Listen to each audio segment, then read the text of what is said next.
C'est émouvant parce que aussi je me tiens là où, en quelque sorte, mon père spirituel, le pasteur, comme nous avons dit, Papa Aimé Blanc, s'est tenu, et c'est grâce à cet homme, un dimanche de juin 1973, à la rue Tamponnière, cet homme a prêché avec efficacité, avec foi, et grâce à cet homme qui est aujourd'hui dans les cieux, j'ai pu rencontrer Jésus-Christ comme Sauveur et Seigneur. Tout juste quelques minutes de témoignage. Je suis né dans une famille musulmane très pratiquante, dans le nord-ouest du Burkina Faso. Mon nom Mamadou, simplement c'est Mohamed en africain, donc né, et j'ai pratiqué, je faisais aussi ce qu'un bon musulman est censé faire, le carême à l'école primaire déjà. Mais quand je dis aux gens, je n'ai pas changé de religion, j'ai changé de vie, c'est très important qu'ils comprennent. Parce que j'ai grandi donc avec mon père qui était un walidou, vraiment un homme pratique de la religion, un très bon, et je crois que toutes les religions en elles-mêmes sont bonnes. Vous savez, mais maintenant, pour résumer, quand j'ai commencé à aller au lycée, je me suis plutôt intéressé au sport et à la musique. Je jouais dans l'équipe nationale de handball de mon pays, et aussi au basket. Je faisais de la musique. C'est ainsi que les choses spirituelles, les choses religieuses n'avaient plus d'importance pour moi. Et lorsque j'ai eu mon baccalauréat, c'est ainsi que je suis allé en Côte d'Ivoire à l'université, à Abidjan. Il y a eu beaucoup de grèves là-bas. Et bon, le président de l'époque a fermé l'université parce que nous étions vraiment des étudiants trop bouillants. Et ensuite, je suis allé au Togo, parce que là, le Togo nous a accueillis. Et après cela, donc, à la fin, nous nous sommes retrouvés à Toulouse, ici. Il faut reconnaître que je ne devais pas venir à Toulouse. Je ne devais pas être là à Toulouse, parce que tous les étudiants burkinabés qui devaient venir en France ont été envoyés à Poitiers. Ceux qui étaient avec moi ont été envoyés à Poitiers. Et quand je suis arrivé au bureau des bourses, on m'a dit non, toi tu vas à Toulouse. Je n'étais pas content. Et aujourd'hui je suis content.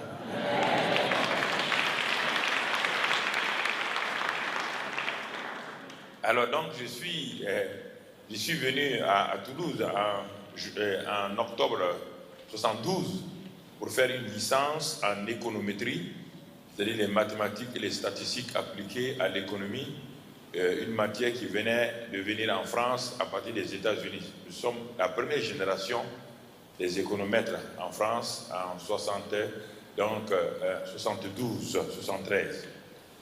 Et là, pendant l'année universitaire, tout semblait marcher. J'avais de bonnes notes et je m'attendais en juin 73 à être licencié S économétrie. Et je me suis présenté dans la salle, ceux qui connaissent l'université des sciences sociales qui n'est pas loin d'ici. Donc, quand je me suis présenté dans la salle d'examen, quand on donnait des sujets très très mathématiques, parce que c'était des gens de Polytechnique et d'ailleurs qui venaient faire cette licence-là. Alors, dès que j'ai pris la feuille, j'étais tellement content, je me suis dit, bon, dans quelques jours, je serai licencié S économétrie. J'étais sûr de moi et j'étais en même temps fier, orgueilleux. Et j'ai dit, mais même si Dieu n'est pas content, voilà, j'ai défié Dieu, même si Dieu n'est pas content, dans quelques jours, je serai licencié S économétrie. Et quand j'ai dit cela, quelque chose est venu en moi. J'ai perdu tout de suite tout contrôle. Tout est devenu obscur dans ma pensée. Pendant 4 heures de temps, je suis resté là avec ma feuille, sans pouvoir rien mettre, et j'ai échoué 0,5 coefficient 6. J'ai échoué lamentablement, et l'assistant en économétrie me disait, mais tu n'as même pas pu poser une simple équation. Qu'est-ce qui s'est passé? Tu comprenais rien. Mais pendant l'année universitaire, tu avais les meilleures notes en économétrie, mais même pas une idée. Il y avait un brouillard en moi. C'était un bon brouillard. Parce que cela m'a permis de rentrer dans ma chambre d'étudiant. En ce temps, j'étais à Daniel Fauché, pas à l'Arsenal, j'étais à Daniel Fauché. Donc, j'ai vraiment été brisé, j'ai pleuré amèrement. Mais je me rappelle que des étudiants venaient, ce qu'on appelle les étudiants qui font l'université de GPU, distribuer des traités régulièrement aux restaurants universitaires. Et quand je prenais ces traités, en réalité, je les lisais, parfois je froissais. Il dit, mais est-ce que vous savez que je ne suis pas chrétien? Pourquoi vous me donnez vos traités? Mais j'en ai gardé quelques-uns avec moi, que j'ai mis dans mon tiroir, au chevet de mon lit. Et quand j'ai échoué, je devais préparer la session de septembre. Alors, n'ayant rien à faire, je suis allé emprunter une Bible chez un ami béninois, Hubert. Et ensuite, j'ai commencé à lire les traités. Et j'ai vu que sur ces traités, il y avait un tampon qu'on avait mis, église de la rue Tamponnière. Un après-midi de juin 1973, j'ai cherché comme l'université n'était pas loin, Sciences n'est pas loin de la rue Tamponnière, je suis allé sur la place, et puis ensuite je suis allé, j'ai trouvé, d'abord j'ai cherché la rue, une première fois, pendant 1 heure, je suis revenu, je n'ai pas trouvé la rue, c'était bizarre, je suis revenu à l'université, il faisait une réunion à 15h, dimanche après-midi, il y avait l'évangélisation à 15h. Je suis reparti une deuxième fois, j'étais poussé à repartir, je suis reparti. Alors, j'ai demandé à un passant, je vais à la rue Tamponnière. Il a ri, il dit, monsieur, vous êtes dans la rue Tamponnière. J'étais dans la rue Tamponnière, mais je ne voyais même pas d'écriture Tamponnière. Il m'a dit, vous voulez aller où? Il m'a montré, je suis rentré. Et quand je suis rentré dans une salle, il y avait une véranda, tout juste un hall. Et dans le hall, le petit hall là, j'ai vu une plaque, c'était écrit Église évangélique des Assemblées de Dieu de France. Alors j'ai dit non, ça c'est des protestants. Moi je suis musulman, je n'ai rien à faire des protestants. Pour moi, je croyais, puisque ces traités-là, c'était les traités de T.L. Osborne qu'on distribuait à l'époque. On parlait de miracles, de guérisons. Je me suis dit que ça devait être une secte qui fait des miracles. Et comme moi, je viens d'Afrique, j'ai mes grigris, et ça n'a pas marché, sûrement ces grigris vont m'aider. Et dès que j'ai vu la plaque, j'ai fait demi-tour pour partir. Ceux qui se rappellent la salle de la rue Tamponnière, tout juste, je voulais sortir, parce que l'église était à l'intérieur comme cela, il y avait un petit hall là d'accueil. Dès que je donnais d'eau, je voulais partir, j'ai entendu une voix. Si tu pars, c'est la dernière fois pour toi. Écoutez, c'est le contact avec Dieu. Je ne sais pas qui me parlait. La voix a retenti dans mon cœur, profondément, et à cette oreille droite. Si tu pars, c'est la dernière fois pour toi. Alors, j'ai eu tellement peur que j'ai refait demi-tour. J'ai dit, mais qui me parlait? Il n'y avait personne dans le hall. Personne. Je suis allé, j'ai tout juste poussé la petite porte et je me suis assis tout juste à côté, à l'intérieur, première chaise près de la porte, et je me suis dit au cas où ça ne m'intéresserait pas, je vais me lever filer. Mais il y avait un jeune homme à l'époque qui s'appelle Salem, qui jouait la guitare. Lui, il a compris, il était là, il m'a vu, il est venu jusqu'à la porte, il m'a dit, monsieur, il y a une place devant. Il a là. Ce monsieur a tout gâché parce que je ne pourrais plus sortir. Et il m'a fait mettre tout juste à la gauche de la chaire, là. Et j'ai vu un homme se lever, 15h30, pour prêcher l'évangile. Il s'est tenu là, il prêchait l'évangile, mais jamais il ne regardait de mon côté. Quand il prêchait, il regardait là et à droite, mais jamais là. Mais en même temps qu'il prêchais, il regardait là et là. Ses paroles m'atteignaient moi ici. Alors j'ai dit, mais c'est pas possible. Ce monsieur ne me connaît pas. Ce prédicateur, il ne me connaît pas. Mais il révèle ma vie. Alors j'ai essayé de faire le dur. J'ai d'abord durci mon visage. Ça n'a pas marché. J'ai tenu mon menton. Ça n'a pas marché. Je me suis baissé. Mais ces paroles me pénétraient. Ces paroles me pénétraient. Et à la fin, quand il a lancé l'appel, qui veut recevoir Jésus comme sauveur et Seigneur? Alors j'ai dit, mais... Et puis à un moment donné, voilà ma réflexion. J'ai dit, mais je ne savais pas que les Blancs étaient des sorciers. Il ne me connaît pas et puis il révèle ma vie. Donc il doit être un sorcier. Je ne savais pas qu'il y avait le Saint-Esprit. Je ne savais pas. Pour moi, c'était un sorcier. Et monsieur, il ne me regarde pas. Il ne me parle pas. Mais il révèle ma vie. C'est un sorcier. Et quand il a lancé l'appel, sans savoir, comme un ressort, je me suis trouvé là, devant la chaire. On était là quelques-uns cet après-midi.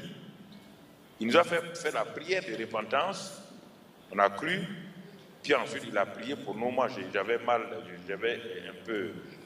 dans mon corps. Il a prié pour nous et nous sommes allés.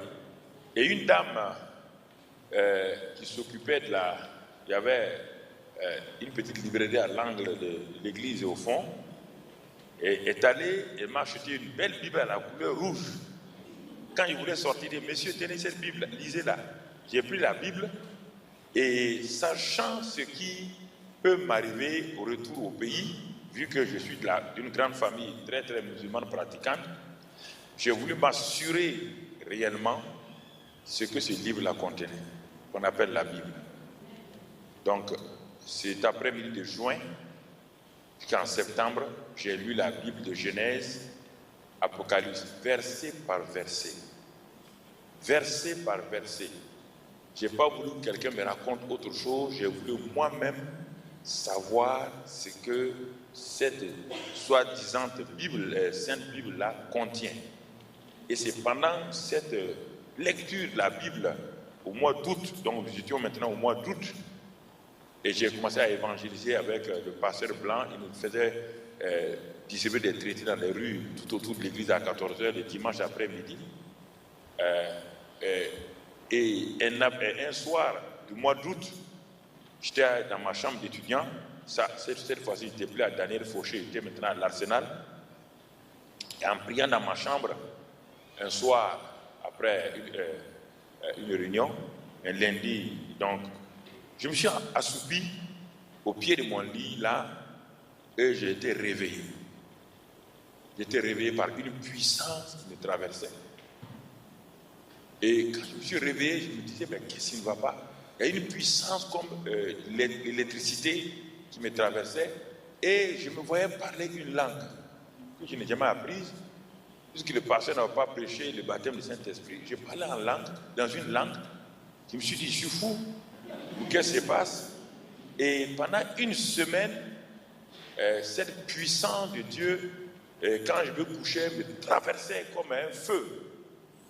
Et en ce moment-là, le dimanche suivant, je suis allé, dès que M. Blanc m'a vu, il dit, Mamadou, tu es baptisé du Saint-Esprit. Il dit, M. Blanc, qu'est-ce que c'est?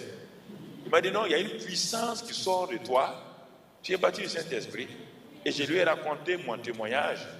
Ah, il m'a dit, voilà, c'est ça, parce que tu as été rempli du Saint-Esprit. Il m'a expliqué. Et depuis ce moment, quelque chose s'est passé. Les visions, les dons spirituels ont commencé à se manifester dans ma vie. Et on a commencé à évangéliser à l'université scientifique de l'autre côté, à Rangueil. M. Blanc nous amenait là-bas. Et ensuite, sur le marché forain, il y avait un marché forain du samedi où il nous amenait, on mettait des stands, on distribuait des traités, des Bibles. Les gens nous insultaient, mais on était là, on était contents d'être insultés pour Christ. Et ensuite, il nous amenait dans les bus. Alors, il a mis en moi, cet homme-là a mis en moi le désir d'évangéliser. Et il a mis en moi ce feu de gagner des âmes. Et il a enlevé de mon cœur la peur d'autrui, la peur d'aller et donner l'évangile.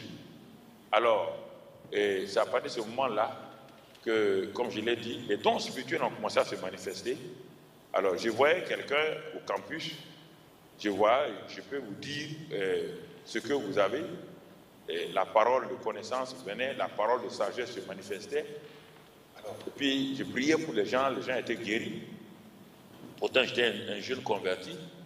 C'est ainsi que j'ai continué jusqu'à ce que, en septembre, je suis allé pour faire ma deuxième session. Donc, j'ai échoué en juin pour avoir défié Dieu. En septembre, dès que j'ai eu le sujet, là, j'ai baissé la tête. J'ai rendu grâce à Dieu. Et Seigneur, tu as bien fait de m'avoir fait échouer en juin à cause de mon orgueil. Et maintenant, je te rends grâce. Et là, en juin et en septembre, j'ai été reçu à l'Aigri. Il y avait l'oral. Mais il faut reconnaître que je n'avais pas préparé l'oral. Parce que M. Blanc nous avait mis dans l'évangélisation à tel point que j'ai oublié même de préparer l'oral. Et quand je suis arrivé à la salle où on faisait les oraux, j'étais en gestion des entreprises en particulier, où je devais passer l'oral.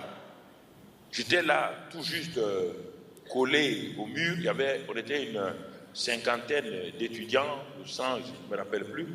Moi, j'étais collé avec mon cahier de gestion des entreprises. Et là, je me disais, mais Seigneur, pendant 3 mois, moi, j'ai évangélisé pour toi. Et maintenant, le temps est venu de me renvoyer l'ascenseur. Oui, j'étais là. Il faut être simple avec Dieu, il ne faut pas être compliqué. Et là, écoutez-moi, là, la voix du Saint-Esprit me dit, ouvre ton cahier et regarde au moins une leçon que tu peux lire rapidement. J'ai ouvert, j'ai regardé, c'était la 10e leçon, l'équilibre dans l'entreprise. Alors, il me dit, la voix du Saint-Esprit me dit, va demander au premier étudiant qui est rentré et qui est sorti, quelle leçon? Je demande, il a reçu la première leçon, le premier cours, deuxième leçon, troisième leçon. Alors Dieu dit, tu vois, donc 10e, mets-toi en 10e position.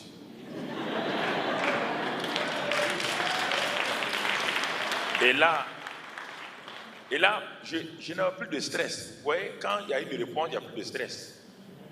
Les gens disaient, Mamadou, vas-y, dis non. J'étais devenu poli. Allez-y.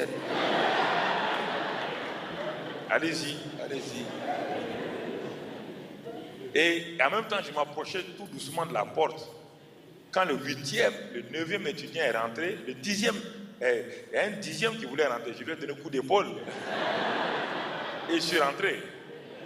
Quand je suis allé, c'était un professeur de Montpellier qui nous faisait les cours de gestion des entreprises. Alors, quand je suis rentré, il était assis. Et puis moi, j'étais là, puisque tu viens d'abord et il choisit, il dit, bon, on va traiter tel cours. Tu donnes 5 minutes, tu vas dans un coin, sur une table, tu traites le sujet, tu viens présenter. Dans mon cœur, je dis, Seigneur, faut pas... Tu as dit 10e cours, c'est 10e. Et là, effectivement, le professeur lève la tête et dit, allez-y traiter la 10e leçon. C'est ainsi que j'ai eu ma licence en économétrie. Donc,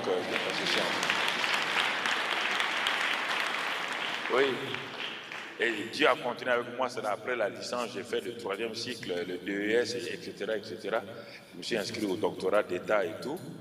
Je crois que ça, c'est autre chose. Mais chaque fois, même là, Dieu m'a aidé à passer le DES qui était le premier diplôme aussi qu'on venait de faire en France. Il n'y avait pas de DES, on passait directement de la licence, il n'y avait pas de maîtrise, on passait et puis après on passait au doctorat, soit du 3e cycle ou au doctorat d'État qui prenait un certain nombre de temps. Et après, M. Blanc, on a construit la salle de la place Arnaud Bernard, c'est ça? Voilà, on a construit cette salle. On a construit cette salle et c'est là où un jour encore je priais intensément parce que j'avais faim et soif de connaître mieux Dieu et de savoir comment je devais être utile au Seigneur. Et pendant cette période, c'est maintenant, ça c'est 2 ans après, Seigneur va commencer à me parler profondément. Un soir, je priais de minuit à 6 heures du matin. J'ai prié comme cela. Vraiment, je priais, je me levais, je préparais mon mémoire pour le DS et tout. Quand je me couchais, et vers 6h35, dans ma chambre d'étudiant, donc à la rue, comment tu as, c'est ça? Donc là, tout juste quand j'ai posé ma tête sur mon oreiller, 6h35 du matin, et la grande voix qui passe toujours derrière là, j'entendais des voitures qui circulaient déjà. Je n'ai pas fermé les yeux. Ma voisine à l'étage avait ouvert son robinet et brusquement, je vois devant moi un grand écran. Je ne dormais pas, un grand écran, plus grand que celui-là. Et je me vois moi-même sur cet écran-là projeté et je vois une vision ouverte, une vision surnaturelle où le Seigneur m'a présenté. Il a commencé à me parler des hommes de Dieu dont je n'ai jamais entendu le nom, Smith, Wigglesworth, Osborne, je n'ai jamais entendu leur nom. Et puis la voix écrivait ces noms-là sur l'écran, écrivait ces noms sur l'écran. Puis ensuite, quand c'est fini, il m'a parlé. Et à un moment donné, la vision s'est éteinte comme l'écran du téléviseur. Là, je me suis assis, je dis, mais c'est sérieux, qu'est-ce qui se passe? Mais pourtant, je ne dors pas. Ce que je viens de voir, je ne dormais pas. C'est clair, j'entendais des voisins. Et je suis allé voir Michel Chiner, qui est pasteur à Lyon, qui était le chef de Michel Chiner, qui était le chef de la jeunesse. C'était un jeune qui voulait entrer dans le ministère. Il est un grand pasteur à Lyon. Il dit, Michel, est-ce que tu connais Smith Wigglesworth? Il m'a dit, toi, un jeune converti, tu as entendu ce nom? Il dit, non, Michel, je ne lui ai rien dit. Il m'a dit, non, c'était un apôtre de la foi en Angleterre. Il est mort maintenant. Il y a eu beaucoup de résurrections de ses mains. Des gens ont été ressuscités. Alors, il m'a dit, où tu as eu ce nom? Je ne lui ai rien dit. Après, j'ai attendu un moment donné, je lui ai demandé le nom d'Osborne. Tout ce que Dieu m'a montré. Mais Michel était étonné. Il dit, mais où as-tu eu ce nom, toi qui es un jeune converti? Alors quand nous sommes quittés, j'ai dit à Dieu, mais Seigneur, tu me dis si je viens à toi et si je m'attache à toi, tu vas me donner un ministère comme cela. D'abord le mot ministère, je ne savais pas qu'est-ce que c'était. J'ai dit non, peut-être c'est pas moi, mais moi je suis venu pour avoir des diplômes, être banquier, pas pour être pasteur. J'ai continué, j'ai écrit tout dans un agenda, j'ai tout écrit, la vision. Aujourd'hui, quand j'en parle, c'est clair. Mais j'ai continué à prier et à écrire mon mémoire. Et ça, c'était le 7 février 75. Le 15 février 75, à la même heure, le matin encore, quand j'ai fini de prier, là, dès que j'ai posé ma tête sur mon oreiller, un vent traverse ma chambre. Et la voix dit, Jésus vient. Quand j'ai entendu Jésus vient, je me suis tourné comme cela, j'étais couché, je regarde, je vois le visage de Jésus, tellement pur. J'ai eu peur, je me retourne comme cela, de ce côté du mur, dans ma chambre, et je vois Jésus en personne assis dans ma chambre. Ça, c'est le 15 février 75. Donc, et là, j'étais couché là, je regarde Jésus, il me regarde. Quand il a su que je le regardais fixement, il a pointé son doigt comme ça, il dit, voici, j'ai détruit les œuvres des ténèbres et je te donne la puissance sur l'ennemi. Il a fini de parler, attendez, quand il a fini de parler, il s'est levé, il a fait un pas, 2 pas, 3 pas, il a disparu par le but. Alors je me suis assis et dit, bon, quelque chose ne va pas. Est-ce que je rêve, mais c'est des illusions, ou je deviens fou? Mais le 21, la semaine suivante, à la même heure, le matin, je priais encore. La gloire de Dieu a rempli ma chambre d'étudiant. Une gloire plus que le soleil. Une gloire le matin, ça a rempli toute ma maison. Donc je voyais plusieurs frères de l'église, de l'assemblée à l'époque. Je les voyais et ils étaient là, on parlait en langue. Et puis la puissance de Dieu, elle rentre dans cette chambre-là, comme ce que, quand vous lisez dans Chroniques ou dans Roi, comment la gloire de Dieu est rentrée dans le temple avec Salomon. Mais j'étais visité puissamment, et c'est en ce moment-là, quand ces 3 semaines se sont écoulées, j'ai vu que je suis allé parler à M. Blanc, je lui ai expliqué ce qui est arrivé.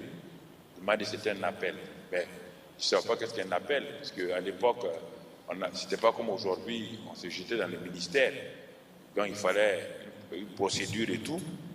Et c'est là qu'après j'ai arrêté donc, de faire toutes ces choses-là. Après avoir obtenu le DES, tout juste en même temps, je me suis inscrit au doctorat, mais après j'ai arrêté tout pour aller chez moi et pour travailler et commencer à évangéliser. C'est ainsi que la flamme de l'évangélisation a commencé. J'étais directeur d'entreprise, j'étais directeur commercial d'entreprise. Ensuite, pendant 14 années, j'étais un laïc qui évangélisait les pays. Et puis ensuite, j'ai commencé à évangéliser dans les pays voisins, Côte d'Ivoire, Togo, Bénin.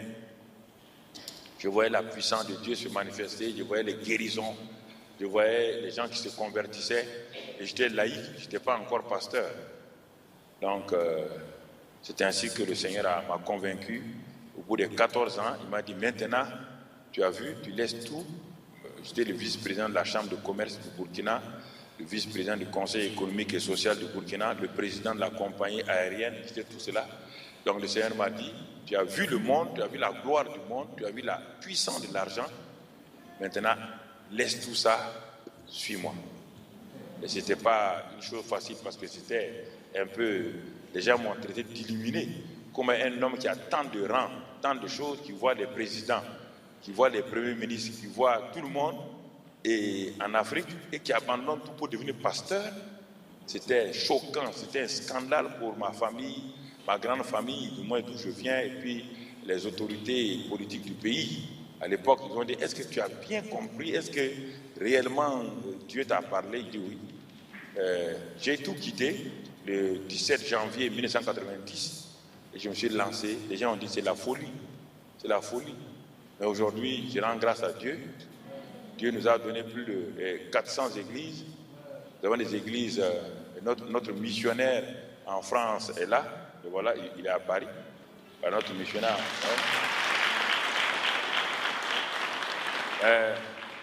Nous avons ouvert à Rome. Nous avons une église à Rome. Nous en avons en Côte d'Ivoire plus de 15. En Guinée-Conakry, au Bénin, au Ghana, et au Niger, et aux États-Unis, 3, Atlanta, Washington, D.C. et New York. Vraiment, nous disons que merci au Seigneur pour tout ce qu'il a fait, pour sa grâce et tout. Et nous continuons à évangéliser donc, dans les différentes nations l'évangile afin que les âmes passent. Donc, j'ai voyagé, je suis allé dans la plupart des pays, l'Algérie, le Maroc, tout ça, je suis allé évangéliser, prêcher dans toutes ces choses-là, pour vous dire que le Seigneur est bon, le Seigneur est fidèle, dans sa grâce, dans son amour, dans sa bonté. Je voulais vous donner ce témoignage-là pour vous dire que je suis redevable à l'église de Toulouse. C'est grâce à l'église de Toulouse que j'ai pu entendre. Si j'étais parti à Poitiers, ce ne serait pas la même chose. Dieu a permis que tout le monde aille à Poitiers et que moi je vienne à Toulouse. Donc, parce qu'il avait un plan pour moi. Donc, je remercie le Seigneur pour ce qu'il a fait. Aussi, parce que l'église de Toulouse nous a bien tenus. Bon, il y a les mamans, nous étions tout le temps sur les cerisiers de Madame Blanc. Elle avait un cerisier dans sa cour où on était. C'est nous qui partions manger tous ces cerises avec Abdoulaye et les autres. Et effectivement, les étudiants africains avaient été vraiment adoptés par la famille de M. Aimé Blanc. Donc, nous étions tout le temps là-bas en train de manger, de tout faire. L'église vraiment nous a accueillis. On n'a pas senti ni aucune forme de rejet, rien. L'église vraiment de la rue Tamponnière et plus tard de l'Arsenal, c'était une église d'amour. Vraiment, ils nous ont saisi. C'est vrai que tout n'est pas parfait. N'essayez pas, il n'y a que Dieu qui soit parfait. Ne vous en faites pas. N'allons pas prendre 1% des choses pour nuire à 99%. Prenons les 99%, allons de l'avant. Parce qu'il n'y a personne qui soit parfait par lui-même. Chacun a ses défauts, chacun a ses limites, chacun a ses... Donc nous rendons grâce à Dieu. Et 41 ans plus tard, je suis là. J'ai invité M. Bla, il est venu au Burkina. Ensuite, avec la maman, ils sont venus voir ce que Dieu a fait. Nous avons aujourd'hui une télévision sur satellite, Impact TV. Nous avons la première tour de prière francophone, tout le monde francophone. Nous avons une église, nous sommes autour de 7 000 à 8 000. L'église où nous sommes, et on va construire bientôt une église de 15 000 places. Donc, nous sommes en train de faire beaucoup de choses. Ma femme, le mouvement des femmes, donc nous sommes dans toutes les prisons du Burkina. Le gouvernement nous a ouvert des portes pour toutes les prisons du Burkina Faso. Nous, les enfants de la rue, notre télévision est gérée en grande partie techniquement par des enfants de la rue que nous avons évangélisés, des anciens prisonniers qui aujourd'hui sont performants et qui font marcher la télévision. Donc c'est pour vous dire que ce qui a été sémé en nous, ici à Toulouse, a porté du fruit. Que le Seigneur vous bénisse, que sa grâce soit sur vous, au nom de Christ Jésus.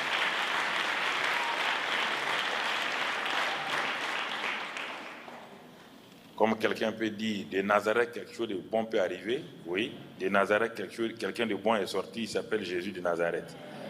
De Toulouse, quelqu'un de bon est sorti, il s'appelle Mamadou Karambiri.